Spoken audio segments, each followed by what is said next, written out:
Hello दोस्तों, आज हमारा 7वां क्लास है नंबर सिस्टम का। तो देखिए, क्लास छोटा होता है, 20 मिनट का होता है यश, तो इसी कारण से हमारा क्लास ज़्यादा होता है संख्या में। तो चलिए, क्लास स्टार्ट करने से पहले हम आपको बता दें कि अगर जो आप नए जुड़े हैं तो आप क्लास 1 से लेना स्टार्ट करें, ना कि 7 से। आपको 7 से समझ में इतना अच्छा से नहीं आएगा। अगर जो आप कमज़ोर हैं तो आप पहले, इससे पहले नंबर सिस्टम नहीं पढ़े हैं तो बढ़िया से। तो चलिए क्लास स्टार्ट करते हैं। क्लास स्टार्ट करने से पहले आप चैनल को सब्सक्राइब कर दें अगर जो सब्सक्राइब नहीं किए हैं तो चलिए स्टार्ट करते हैं। लेते हैं क्वेश्चन। क्वेश्चन है कि 225 25 से कम प्राकृतिक संख्या में कितनी संख्याओं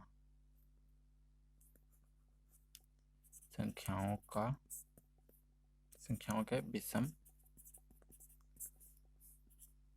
विषम गुणनखंड है। ये क्वेश्चन है। 12, 11, 15, 14 ये ऑप्शन है। तो आपको एक क्वेश्चन दिख रहा होगा, 225 से कम प्राकृतिक संख्याओं में कितनी संख्याओं के विषम गुणनखंड है। विषम गुणनखंड किसके होते हैं? जिस पूर्ण वर्ग संख्या का गुणनखंड हमेशा विषम होता है। तो चलिए चलते हैं। तो यहाँ बोल रहा है 1 से 24 तक, 224 तक लेना।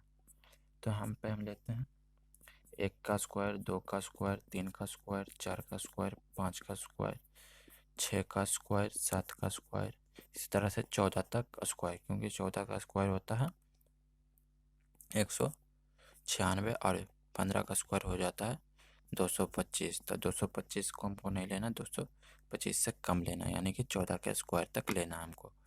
तो अब देखिए कि हम बताए थे आपको कि किसी भी संख्या का, पूर्ण वर्ग संख्या का फैक्टर हमेशा ऑड होता है। तो फैक्टर हमेशा ऑड होता है, तो यहाँ पे बोल रहा है कि विषम गुणनखंड यानी कि ऑड फैक्टर। तो यहाँ पे कितनी संख्या हो जाएगा? 14। 14 संख्याओं का फैक्टर हमेशा गुणन, देखिए 1 2 3 4 5 यहाँ तक 14 तक किया, तो यहाँ पे 14 संख्याओं हो जाएगा जिसका फैक्टर ऑड आएगा, ऑड नंबर यानी कि विषम गुणनखंड आएगा। तो इसका इस तरह से आपका आंसर आएगा। तो इस तरह से आपको निकाल लेना है, किसी भी संख्या का यहाँ पे कुछ भी दे सकता है। तो यहाँ तक आपको समझ में आ गया होगा। तो चलिए चलते हैं अगले क्वेश्चन पे हमारा।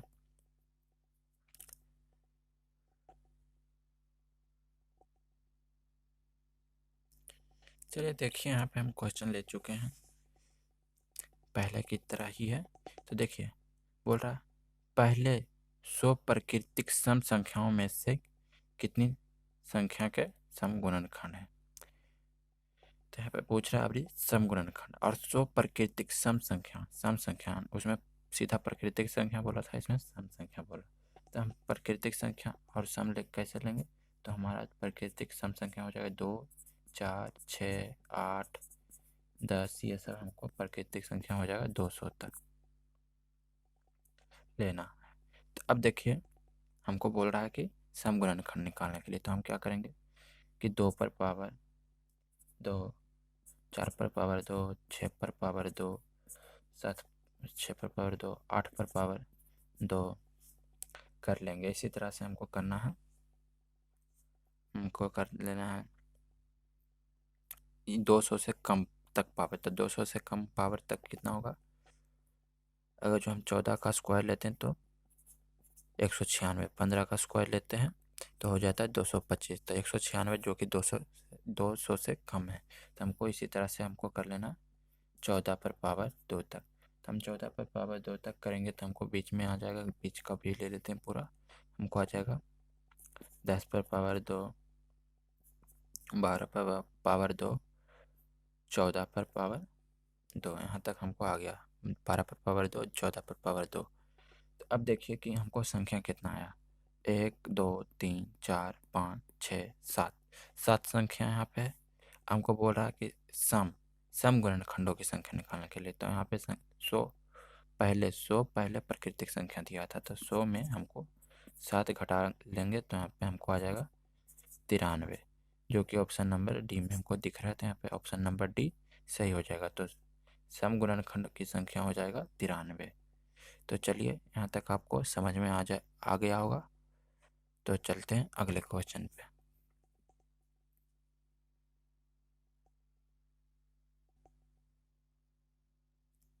चलिए देखिए, यहाँ पे हम क्वेश्चन ले चुके हैं। क्वेश्चन में बोल रहा दो अभाज्य संख्या पी क्यू है, तो पी इंटू क्यू के न्यूनतम कितने गुणनखंड हो गए, यानी कि पी और इंटू के कितने फैक्टर हो सकते हैं।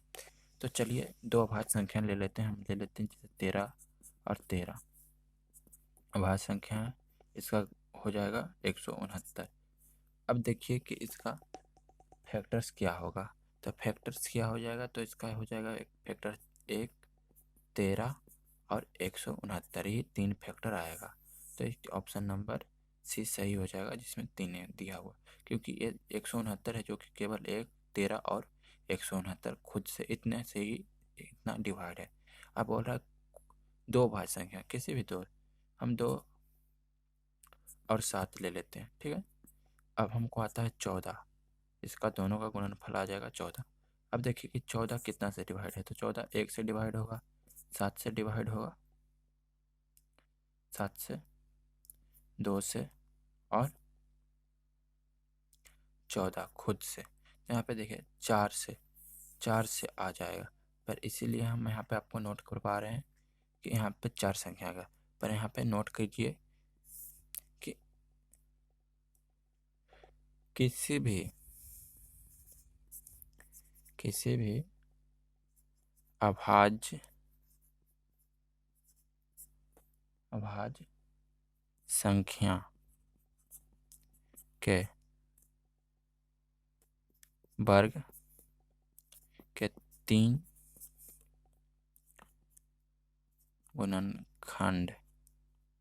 3 गुणनखंड होते हैं। नोट कर लीजिए, किसी भी अभाज्य संख्या के वर्ग के 3 गुणनखंड होते हैं। यानी कि हमको जैसे 13 का निकालें तो हाँ 3 आ गया, 14 का 13 का निकालें, 17 का भी निकालेंगे तो उसी तरह से आएगा, 19 का भी निकालेंगे तो 3 ही आएगा वर्ग का। तो यहाँ तक आपको समझ में आ गया होगा। तो इसका चलिए अगले क्वेश्चन पे चलते हैं। इसी तरह से चलते हैं आगे का क्वेश्चन देखते हैं क्या। देखिए यहाँ पे हम क्वेश्चन ले चुके हैं। क्वेश्चन में बोला 2 अंकों की कितनी संख्या है जिसके केवल 3 गुणनखंड हैं। 3, 2, 5, 4 ये ऑप्शन में। तो 2 अंकों की संख्या हो जाएगा 1 से 9 तक की स्क्वायर में, 9 तक के स्क्वायर में हो जाएगा, 1 से 9 तक के स्क्वायर में तक, क्योंकि 10 का स्क्वायर करेंगे तो 100 आ जाएगा, 10 का स्क्वायर, तो ये 3 अंकों की संख्या हो जाएगा। इसलिए हमको 1 से 9 के स्क्वायर तक लेना है। अब देखिए ये हमको करना क्या है। अब बोल रहा है कि 2 अंकों की संख्या, तो यानी कि 3 का स्क्वायर करेंगे तो हमको 9 आ जाएगा, 4 का स्क्वायर करेंगे तो हमको 16 आ जाएगा। तो हमको 3 के स्क्वायर से नीचे नहीं लेना, और 4 के स्क्वायर करेंगे तो यहाँ पे 2 अंकों की तो संख्या आ गया।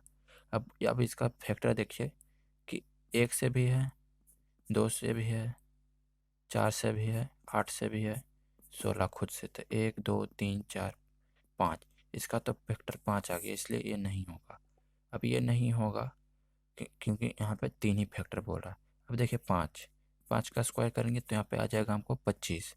अब 25 का हमको फैक्टर निकालना है, तो यहाँ पे देखिए 1 से डिवाइड है, 5 से डिवाइड है और 25 खुद से डिवाइड है। इसके 3 फैक्टर होगा है, तो इसके लिए ये होगा 5। 6 अभाज्य संख्या नहीं है, 7 जो कि अभाज्य संख्या, तो 7 का हम स्क्वायर करेंगे। हमको पता है कि अभाज्य संख्या का स्क्वायर का फैक्टर हमेशा 3 होता है। तो यहाँ पे हम अभाज्य संख्या करेंगे, 2 अभाज्य संख्या नहीं था इसलिए इसका फैक्टर 5 हो गया। अब 7 है अभाज्य संख्या, इसलिए इसका भी फैक्टर 3 होगा।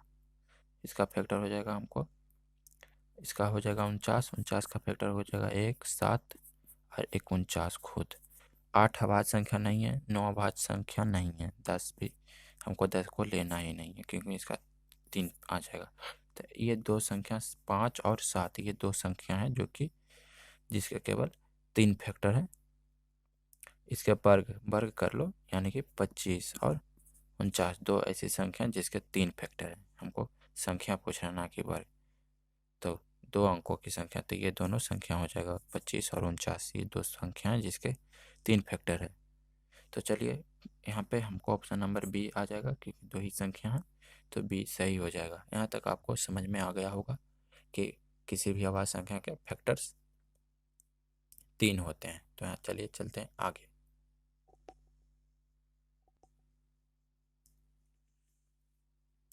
देखिए अब हम पढ़ेंगे इकाई का अंक, यूनिट डिजिट। इकाई का अंक हम पढ़ेंगे। तो चलिए देखिए यहाँ पे नोट कीजिए, ये सब नोट करने लायक है। नोट 4 पर पावर, 4 पर पावर सम हो तो इसका इकाई अंक हमेशा 6 होगा। 4 पर पावर 4 हो, 4 पर पावर 6 हो, 4 पर पावर 8 हो, तो इसका इकाई अंक हमेशा 6 होगा। 6 6 6। तो यहाँ तक आपको समझ में आया। और 4 पर पावर अगर जो विषम हो, 4 पर पावर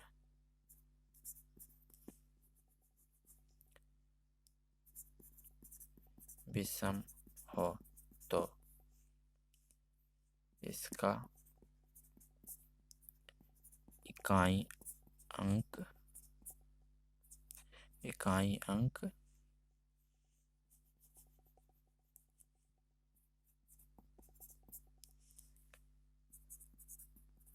हमेशा 4 होगा।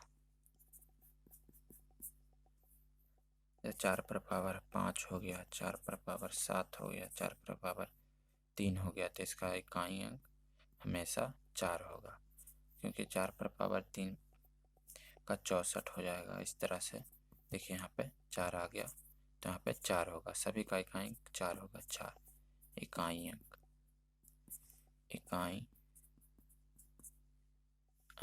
तो यहाँ पे सम तो 6, विषम तो 4। तो यहाँ तक आपको समझ में आ गया होगा। तो इसी तरह से चलते हैं आगे चलते हैं,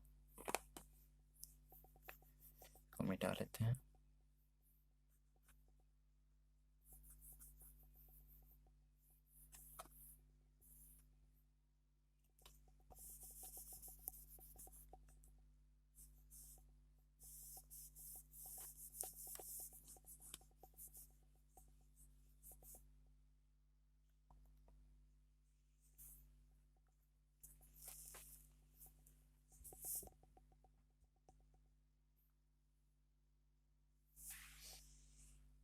हम देखिए, नोट कीजिए, 9 पर पावर अगर 9 पर अगर पावर ऑड यानी कि ऑड होता है तो इकाई अंक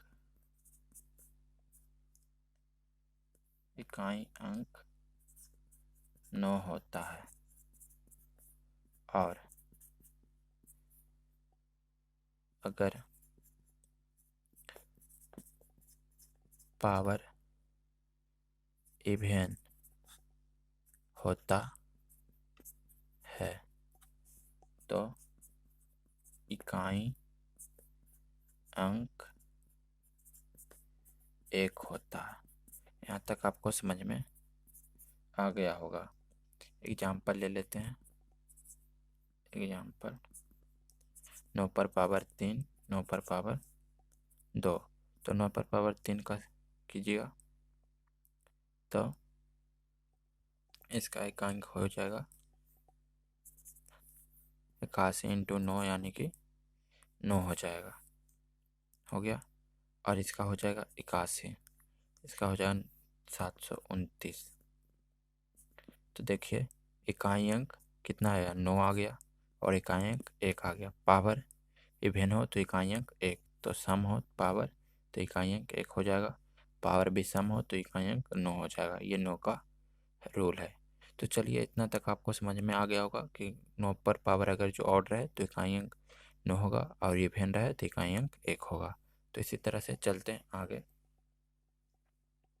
क्वेश्चन लेते हैं। चलिए इसको पहले मिटा लेते हैं, उसके बाद क्वेश्चन लेंगे।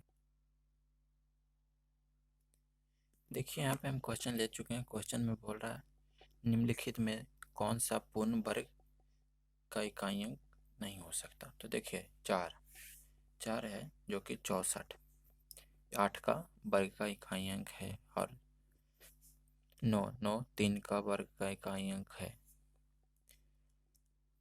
6 6 का वर्ग यानी कि 36 का इकाई अंक है, और इसमें 8 किसी का वर्ग का इकाई अंक नहीं है। तो इसका आंसर ऑप्शन नंबर बी 8 हो जाएगा। और एक चीज़ हम आपको नोट करके लिखा रहे हैं, तो नोट करके लिख लीजिए नोट में, किसी भी संख्या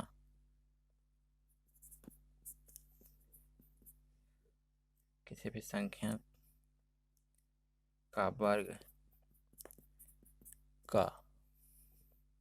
का इकाई अंक 2 3 7 8 नहीं हो सकता है। तो यहाँ पे आप नोट करके लिख लीजिए, किसी भी संख्या का वर्ग का इकाई अंक 2 3 7 8 नहीं हो सकता। कोई भी वर्ग जिसका इकाई अंक 2 3 7 8 नहीं हो सकता, ये आपको नोट करके लिख लेना है। तो चलिए चलते हैं आगे। आगे एक क्वेश्चन लेते हैं। क्वेश्चन है प्रथम 110 पूर्ण संख्याओं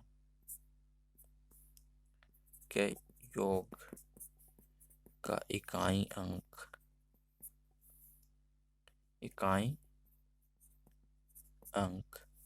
क्या है।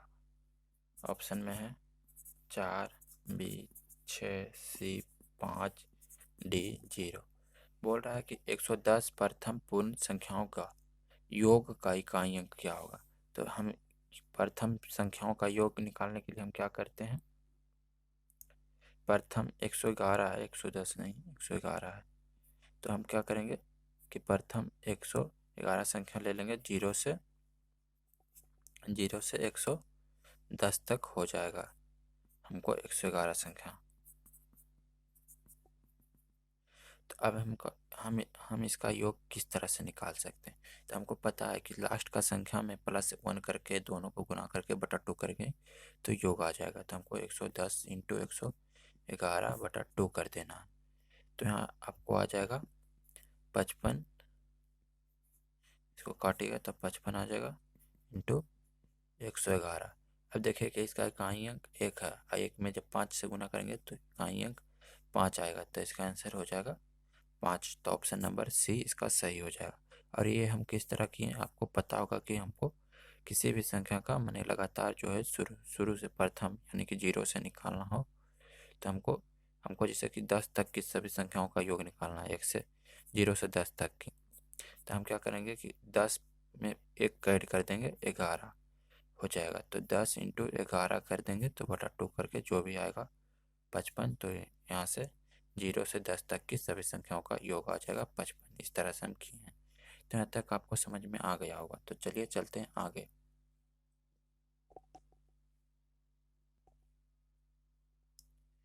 वीडियो काफ़ी लंबा हो गया, इसलिए आज का क्लास यहीं पे समाप्त करते हैं। आपको वीडियो कैसा लगा कमेंट में ज़रूर बताएं, और वीडियो को कर दे लाइक, चैनल को कर दे सब्सक्राइब। और अगर टेलीग्राम चैनल है, इसी नाम से एक टेलीग्राम चैनल फुल प्रैक्टिस, वहाँ पे आप जाकर ज्वाइन ले लें और वीडियो को शेयर ज़रूर करें। तो चलिए अब वीडियो से लेते हैं अलविदा, मिलेंगे अगले क्लास में।